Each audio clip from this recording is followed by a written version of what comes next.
Sir আসতে পারি? রাফি, আলিজা এখানে? আমার অফিসে?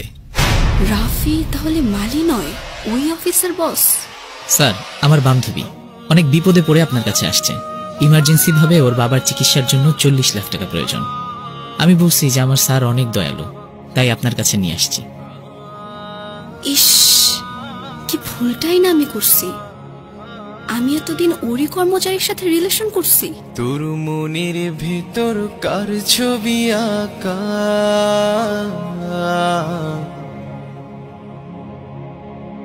তোর মনের ভিতর কার জন্য এত ভালোবাসা। বলেছিলাম না স্যারের কাছে আসলে একটা ব্যবস্থা হবেই।